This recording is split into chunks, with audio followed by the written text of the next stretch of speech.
नमस्कार नमस्कार बच्चों, कैसे हैं आप। Mathematics for class fifth class के मैथमेटिक्स में आज आपके साथ हम शेयर करने जा रहे हैं एक और नया चैप्टर, और वो चैप्टर है फ्रैक्शंस। और वो फ्रैक्शंस में सबसे पहले तो हम पढ़ते हैं कि भाई फ्रैक्शन क्या होता है। भाई अगर आपसे कोई ये पूछे कि फ्रैक्शन किसे कहा जाता है तो क्या कहेंगे आप? तो आप बोलेंगे फ्रैक्शन का मतलब है पार्ट ऑफ द होल।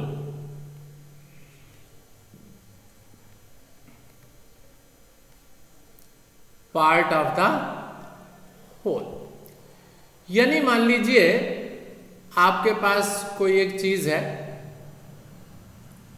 उसके आपने बीच में से दो टुकड़े कर लिए, तो आप क्या बोलोगे? आप बोलोगे हाफ ये हो गया, हाफ ये हो गया। तो ये जो हाफ आपके पास है ये उस पूरे का क्या है? पार्ट है। यानी आपने बोला किसी चीज के दो टुकड़े किए और उसमें से एक ले लिया, तो उस एक को हम क्या कह देंगे? 1/2। और इसी को हम क्या कहते हैं बच्चों? इसको हम फ्रैक्शन बोलते हैं। ठीक है ना। तो इस फ्रैक्शन को आप कई तरह से लिख सकते हैं। मान लीजिए आपने 3/8 लिख दिया, ठीक है, आपने 5/16 लिख दिया, तो ये आपके पास इस तरह से हम लोग फ्रैक्शन लिखा करते हैं। और इस फ्रैक्शन में ऊपर वाली जो चीज होती है उसे तो हम न्यूमरेटर बोलते हैं,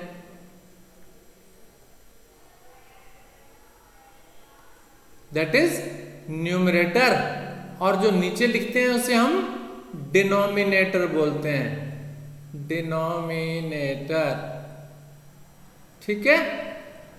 तो न्यूमरेटर एंड डिनोमिनेटर, कई बार हम इसको न्यूमरेटर को NR करके और डिनोमिनेटर को DE करके, DEN करके भी हम लिख देते हैं। तो न्यूमरेटर हो गया ऊपर वाला और डिनोमिनेटर हो गया नीचे वाला। ठीक है। और न्यूमरेटर और ऊपर न्यूमरेटर नीचे डिनोमिनेटर लिख करके वो क्या बन जाता है? उसको हम पढ़ते हैं बच्चों fraction, that is called a fraction. बात समझ में आ रही है? अब बात आ रही है डिफरेंट काइंड्स ऑफ फ्रैक्शन कि कितनी तरह के होते हैं ये fraction. Kinds of fractions, fractions के अलग अलग प्रकार कौन कौन से होते हैं। ठीक है। तो यहां देखिए हमारे पास काइंड्स ऑफ फ्रैक्शंस आए, और इस काइंड ऑफ फ्रैक्शंस में हमने आपके साथ देखिए क्या क्या लिखा। सबसे पहले लाइक फ्रैक्शंस। लाइक फ्रैक्शंस का मतलब एक जैसे दिखाई देने वाले फ्रैक्शंस जिनमें डिनोमिनेटर जो है वो सेम होता है। भाई जैसे मान लीजिए आपने लिखा 7/8, आपने लिखा 5/8, 25/8, तो ये लाइक फ्रैक्शंस हो गए। लाइक फ्रैक्शंस में क्या दिखाई दे रहा है आपको? Denominator is same. मैंने क्या लिखा यहां पर?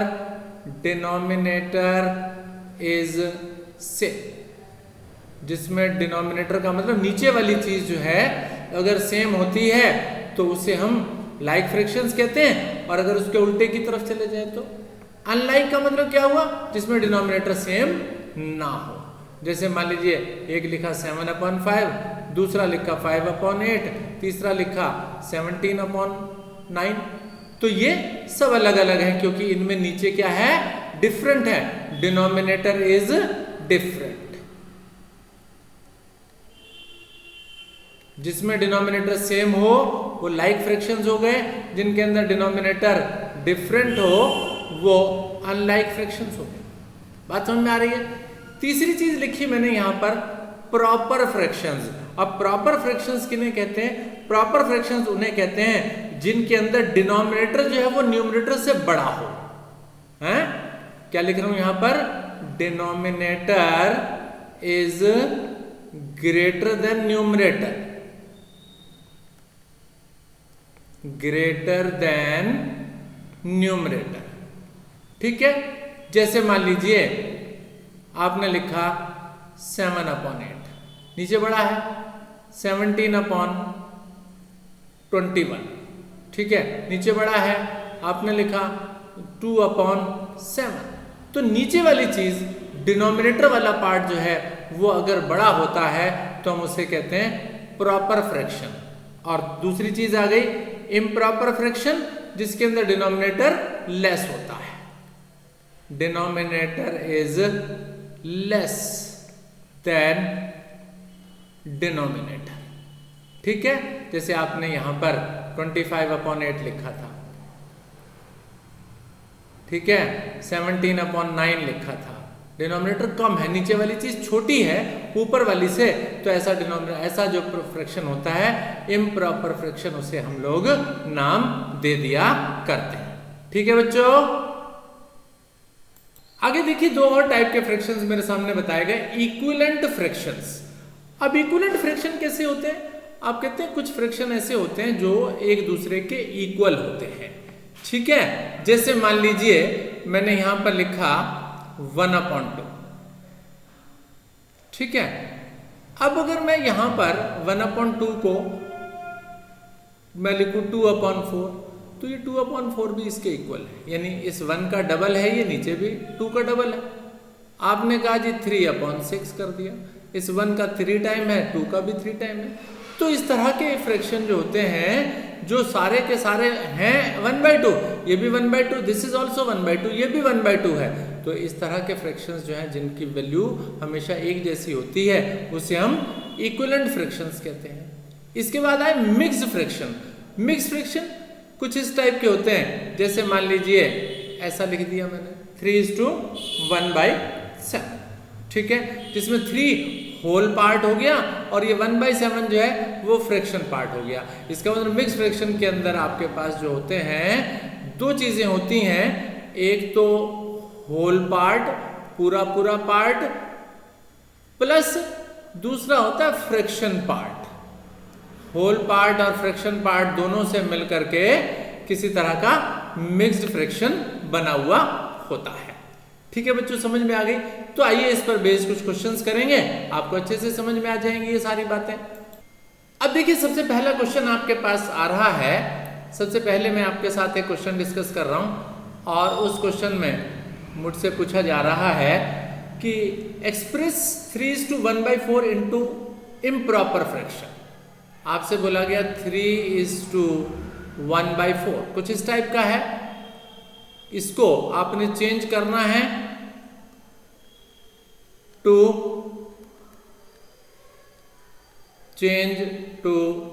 इम्प्रॉपर। तो कैसे कन्वर्ट करते हैं? आप देखिए आपके पास क्या गिवन है 3:1/4। इसको क्या करेंगे, इस 4 को इस 3 से मल्टीप्लाई करेंगे, 4 को 3 से मल्टीप्लाई करेंगे और जो भी आएगा उसमें ये ऊपर वाली चीज जो कि 1 है इसको प्लस कर देंगे और नीचे जो ये 4 लिखा था इसको ऐसे का ऐसे लिख देंगे। तो कितना आ गया बेटा, ये 4 को 3 से मल्टीप्लाई किया आपके पास आ गया 12 और 12 में आपने 1 ऐड कर दिया अपॉन में 4, तो ये हो गया 13/4, ठीक है।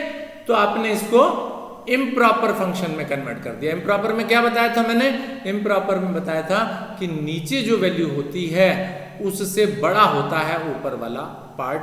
तो ऊपर वाला पार्ट बड़ा, नीचे वाला छोटा होगा, या कह दीजिए नीचे वाला पार्ट छोटा होगा ऊपर वाले पार्ट से, यानी न्यूमरेटर जो है वो बड़ा और डिनोमिनेटर छोटा होगा जी।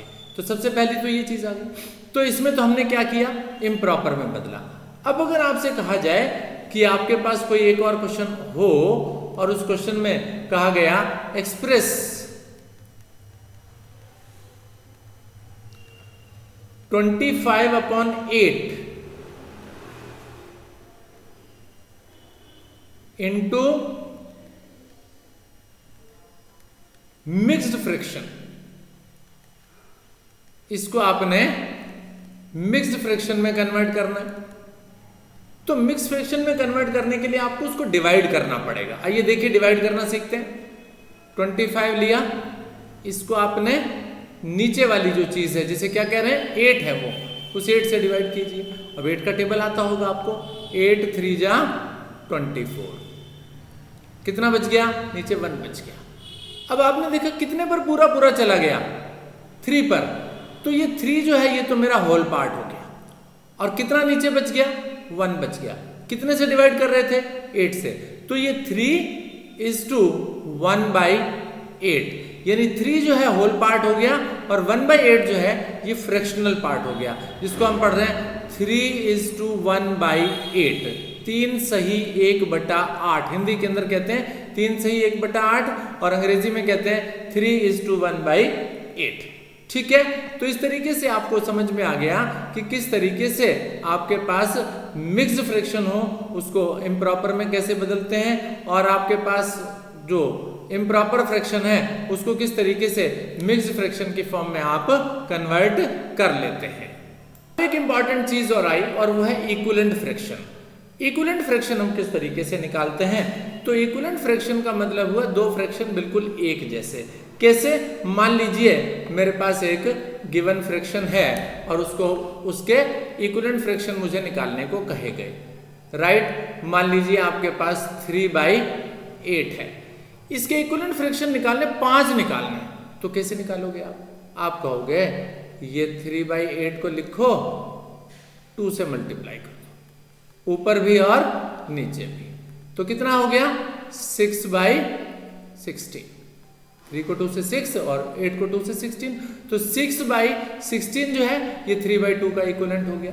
चलो अब 3/8 का इक्विवेलेंट एक और निकालना चाहूं तो 3 से मल्टीप्लाई करके देख लो, तो 3 3 9 हो जाएगा और 8 3 24 हो जाएगा, तो 9/24 एक इक्विवेलेंट फ्रैक्शन और आ गया। और निकालना चाहते हैं, चलो और निकाल देते हैं, 4 से मल्टीप्लाई कर दो ऊपर और नीचे, ऊपर नीचे दोनों जगह करनी है बढ़िया आपने, तो ये आ गया 12 और 32, तो 12/32 जो है ये इक्विवेलेंट फ्रैक्शन हो गया 3/8 का। इसी तरीके से 3/8 का और निकालना चाहते हैं, चलिए 5 से मल्टीप्लाई कर देता हूं, तो ऊपर आ जाएगा 15 और नीचे आ जाएगा 40, राइट ना। तो आपके पास 3/8, 6/16, 9/24, 12/32, 15/40, ये सारे के सारे इक्विवेलेंट फ्रैक्शन हो गए। क्या किया मैंने 2 से मल्टीप्लाई किया पहले ऊपर नीचे, फिर 3 से किया, तीसरी बात 4 से किया, 5 से किया, ठीक है। तो ये तो इक्विवेलेंट फ्रैक्शन आपने इस तरह से निकाल दिए। लेकिन कई बार सिचुएशन और डिफरेंट भी हो जाती है, आइए कैसे डिफरेंट हो जाती है उसको भी समझते हैं। मान लीजिए आपसे कहा गया एक फ्रैक्शन 7/11 है, ठीक है। अब उसने कहा एक इसका इक्विवेलेंट फ्रैक्शन और लिख दीजिए जिसमें डिनोमिनेटर 99 है। क्या कहा, 7/11 के इक्विवेलेंट एक फ्रैक्शन लिखना है जिसमें नीचे वाली ये डिनोमिनेटर जिसे हम कहते हैं वो 99 है। तो क्या लिखना चाहिए जी अब आपको, अब थोड़ा सोचा आपने, ये 11 ये 99 कितने टाइम्स हो गया, ये आपने कहा 11 का तो 9 टाइम्स हो गया, ठीक है ना। यानी 99 को आप लिख सकते हैं 11 × 9, इसका मतलब इस वाली चीज को 9 से मल्टीप्लाई करके नीचे वाली चीज आई है, तो इसका मतलब ऊपर वाली चीज को भी कितने से आप 9 से मल्टीप्लाई कर दीजिए।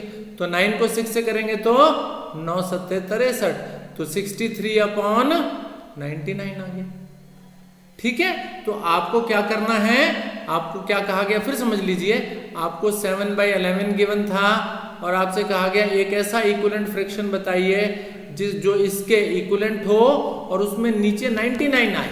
तो आपने देखा, सोचा कि यहाँ 11 है या 99 आ गया, या कितने टाइम्स कर दिया, कितने से मल्टीप्लाई कर दिया, आपने कहा जी 11 को तो 9 से मल्टीप्लाई करेंगे तब आएगा 99, तो भाई 7 को भी 9 से मल्टीप्लाई कर दो, ऊपर वाली चीज को भी उतना सेम नंबर से मल्टीप्लाई कर दो, तो ऊपर वाली चीज आ जाएगी 63, नीचे तो 99 बोला हुआ था, ठीक है। तो इस तरीके से हम क्या कर सकते हैं, इक्विवेलेंट फ्रैक्शन फाइंड आउट कर सकते हैं, ठीक है बच्चों, बिल्कुल समझ में आ गया आपको।